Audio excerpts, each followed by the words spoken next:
Si que o último día do San Froilán, a ver se temos sorte, non chove, podemos rematalo de troula. En Combrás facemos agora o 6 de novembro 36 anos e eu tocando vou facer 45. Sí, lóxicamente aguantar unha formación 36 anos sacando discos regularmente, facendo concertos, bolos e tal, bueno, pois é unha cousa polo menos curiosa, non hai moitas bandas que aguanten tanto, agás Rolling Stone e uns cuantos máis, pero desde o punto de vista persoal, pois para min é unha gran satisfacción de chegar aquí e o que nos queda, non? O sea, isto solo estamos máis ou menos a mitad do camiño.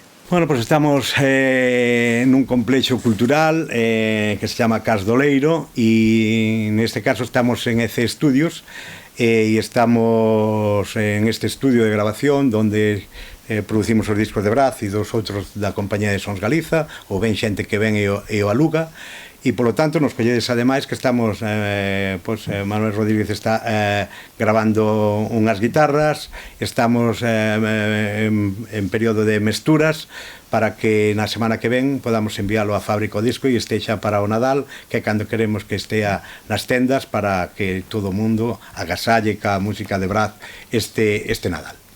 E porque hai 34 anos, despois dun concerto na Praza de Santa María no ano 1982, marchamos a gravar o primeiro disco de Braz, que fora Calaica, que fora toda unha novedade, pois que a música galega era máis folk. Este foi o primeiro grupo de folk rock que empregou unha serie de instrumentos que ata ese momento non se tiñan empregado no folk, e bueno, pois todas as circunstancias fan que o concerto sea especial, aparte por os invitados que vai haber, porque por primeira vamos a tocar con un grupo de corda, vai haber tamén un coro, unha banda de gaitas, e temos invitado a unha rapaza moi nova de Sarria con 15 anos, Raquel, que vai a cantar unha canción con nós, que tamén grabou neste disco, e tamén está Manuel Imán, un dos grandes guitarristas de rock deste país, que, bueno, meteu as guitarras eléctricas no disco e se brindou para estar hoxe aquí tamén para axudar a que a celebración sexa mellor, non? Ben, pois o disco é un disco que volve moito ás raíces. O anterior disco, o título era Códex, e falaba sobre o fin da terra, o fin do mundo, o concepto de fin do mundo para os galegos. Bueno, e o mezclamos con ritmos flamencos, con guitarras flamencas. Este é unha introspección, volver ao principio, non? Volver a 30 ou 30 e pico anos, cando empezábamos arrancando das raíces galegas. Este é unha volta a eso, non? A maioría dos temas son 3x4, que é o compás nacional galego e de todos os lados, o 4x4, pero sobre todo 3x4, as mulleres, as jotas, todo isto está en ese compás, e casi todos os temas están formados en ese tempo.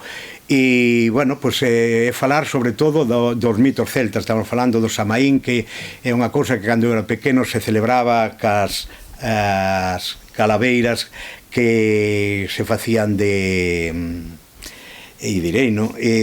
cabazas, que ahora volveron con Halloween, non? O sea, esta historia do Samaín é unha tradición celta que pasa desde Irlanda a Inglaterra, a Estados Unidos, e nos ven agora coa esta uniformización da cultura con outro nome, Halloween, pero en realidade é o Samaín.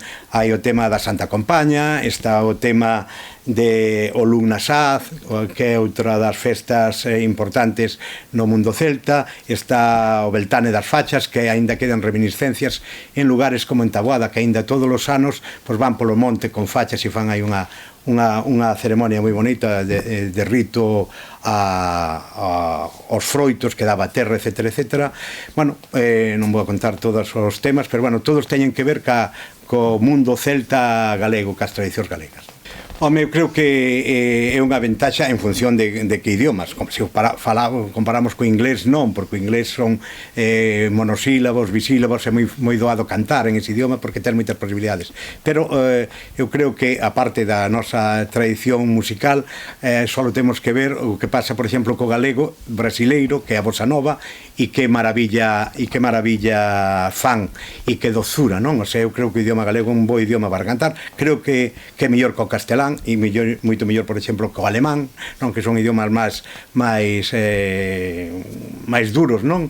Pero creo que o galego é un idioma bastante bo para cantar, xa digo, exceptuando o inglés, que claro, que eso é jauja, só tens que saber o idioma e despois xa está todo chupado.